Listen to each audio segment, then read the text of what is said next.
अमित शाह आते कि बोलते इनके हाथ में स्टीयरिंग। वो उनका कांग्रेस का लीडर है, माशाल्लाह से 50 साल के हो गए अभी। उन्होंने बोलते ओवैसी मिलावा है और ओवैसी आसाम में इलेक्शन लड़ते हैं। अरे राहुल गांधी, मैं आसाम में आज तक इलेक्शन नहीं लड़ा। अब इन्हों बोल रहे तो अब दिमाग में बात पैदा हुई, अब तो जाना ही पड़ेगा आसाम। जरा पढ़ के लिख के आओ। अरे ओवैसी जहां लड़ते हैं वहां इनको फायदा हो जाता। अमेठी क्या मेरी रू जाके लड़े थी, तुम हार गए सो? अमेठी कैसा हार गए आप, वो नहीं बोलते। 185 लोकसभा सीट पर सिर्फ कांग्रेस बीजेपी का मुकाबला हुआ, माने इजराइल और इजराइल का मुकाबला हुआ। 185, आज से दोनों का नाम क्या रख देंगे? हाँ, इजराइल। तो 185 सीट पर कांग्रेस और बीजेपी का मुकाबला। कितने जीती कांग्रेस? 16। 2019 में चेक कर लो आप, मैं झूठ नहीं बोल रहा। 16 जीते। और इत्तेफाक की बात यह है कि मैं नहीं था दूल्हे भाई वहां पर। 16 जीते। अब वो कैसा हार गए आप? कैसा हार गए बोलो आप? अरे नहीं ओवैसी। अरे बाबू, जमहूरियत है, मैं इलेक्शन लड़ूंगा नहीं लड़ूंगा, जहां नहीं लड़ूंगा वहां बोलूंगा मामू का साथ दो, जहां लड़ूंगा बोलूंगा पतंग पिलाओ आसमानों पर। तो अब मालूम, जहीराबाद और मुनुगुडू से बात मालूम हो गई कि बीजेपी और कांग्रेस दोनों औले जौले भाइयां हैं। जैसा कि किताब में तर्जुमा किए मकसूद साहब, कांग्रेस आरएसएस की मां, तो ये वो है।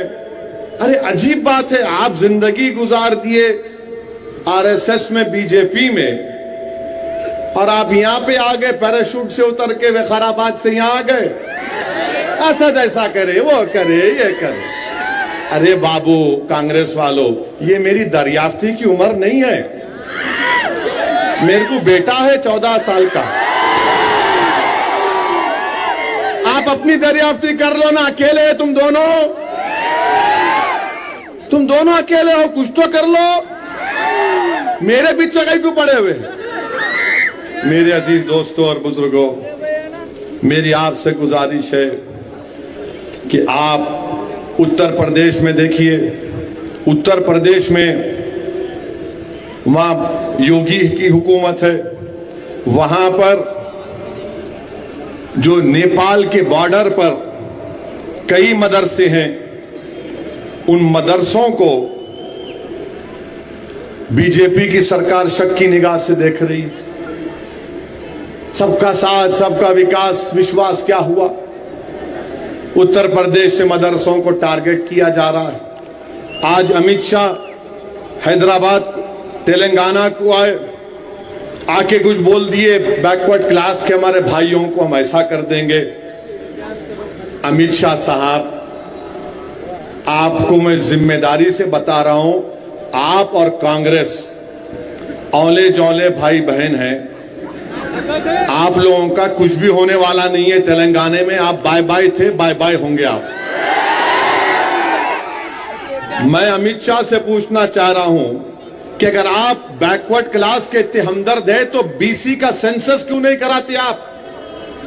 अगर आप बैकवर्ड क्लास भाई बहन से इतना मोहब्बत करते तो असदुद्दीन ओवैसी लोकसभा में खड़े होकर पुकार रहा था जब खवातीन के तहफुजात का बिल लाया गया, आरक्षण का, कि ओबीसी खवातीन को बिल दो और मुस्लिम खवातीन को बिल दो, उनको रिजर्वेशन दो। ओबीसी खवातीन को रिजर्वेशन और मुस्लिम खवातीन को। तो ना मोदी, ना अमित शाह, ना राहुल गांधी इस बात को तैयार थे। मैं इम्तियाज जलील उस कानून के खिलाफ वोट दिए। बीजेपी वाले बोल रहे तुम वोटिंग करा रहे क्या? मैंने बिल्कुल करा रहे। बिल्कुल कराएंगे। तो बोले अब फिर हो गया हमारा 3 घंटे यहां पर। मिला 3 घंटे होते 4 घंटे होते नहीं मालूम, मगर मैं वोटिंग कराऊंगा। मैं स्पीकर साहब हमारे ओम बिरला हैं, मैं उन्हें पूछे क्या आप अपनी तरमीमात को मूव करेंगे? मैंने कहा मूव करूंगा सर। बोले ओवैसी तुम्हारे पास तादाद नहीं है। मैंने कहा स्पीकर साहब अल्लाह मेरे साथ है, अल्लाह मेरे साथ है। हमने वोटिंग का डिमांड किया। अब कांग्रेस वाले तो पहले मेरी तकरीर से परेशान हो गए, कहने एक नई बात कर दिया, क्योंकि अल्लाह ने जबान की ताकत दी, अल्लाह ने धड़कता दिल दिया, अल्लाह ने गरीब और मजलूमों की तकलीफ को समझने का एक सलीका दिया, वो नेमत है। और मैं 10-12 साल की उम्र से जहीराबाद को आ रहा हूं अपने वालिद मरहूम के साथ। तो मैं जब ने कहा कि मुसलमान और ओबीसी खवातीन को मिलना चाहिए, कांग्रेस वालों का सर घूमना शुरू हो गया। उसके बाद जब हम वोटिंग कराए, मोदी जी बैठे रहे 1.5-2 घंटा पार्लियामेंट में। बीजेपी के लोग बोल रहे अरे प्रधानमंत्री बैठे हुए। मिला हो प्रधानमंत्री है, बादशाह सलामत है, बैठना है। कांग्रेस वाले बोले अरे हमारा नेता बेचारा बैठा है। मिला हम क्या बेचारे नहीं है? 3 घंटे 400 वोट खवातीन के बिल की ताईद में गिरे, जिसमें ओबीसी खवातीन को कोई हिस्सा नहीं, मुस्लिम खवातीन को कोई हिस्सा नहीं। 2 वोट ओबीसी खवातीन के हक के लिए, 2 वोट मुस्लिम खवातीन के हक के लिए पड़े। किसके थे? असदुद्दीन ओवैसी और इम्तियाज जलील के थे। तो बाद में मैंने खड़े होकर कहा कि दुनिया ने देख लिया कि आज पार्लियामेंट में राहुल और मोदी एक साथ खड़े हुए हैं, ये मिलकर खड़े हैं। और कांग्रेस के लोग बड़ी बड़ी बातें करते हैं। जुलाई 2019 को अनलॉफुल एक्टिविटीज प्रिवेंशन एक्ट बनाया गया था, जिसमें उस गंदे कानून के तहत हजारों 100 ज्यादा लोग भारत के मुख्तलिफ जेलों में जेल में हैं। कौन उस कानून की तायीद किया? राहुल गांधी और मोदी ने। कौन उस कानून के खिलाफ वोट दिया? असदुद्दीन ओवैसी और इम्तियाज जलील ने। आप मुझ पे उंगली उठाते। अरे अगर तुम्हारी दास्तान बयान करना शुरू कांग्रेसियों, तो 31 अक्टूबर को 84 में मोहतरमा इंदिरा गांधी का कत्ल कर दिया गया था। हम उसकी मजम्मत करते हैं, मगर मोहतरमा इंदिरा गांधी के कत्ल के बाद क्या दिल्ली के सड़कों पर सिखों के खून की होली नहीं खेली गई थी? तो किसकी हुकूमत थी बताओ? सिखों को गले में उनके जलते हुए टैरों को डाल दिया गया था। नस्ल कशी सिखों की हुई थी।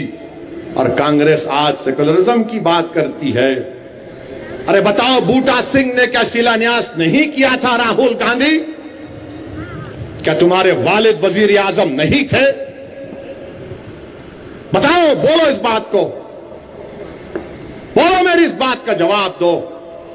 और हम मौजूदा वजीर आजम से कहना चाहेंगे कि आप भारत के 133 करोड़ जनता के प्रधानमंत्री, वजीर आजम, प्राइम मिनिस्टर हैं।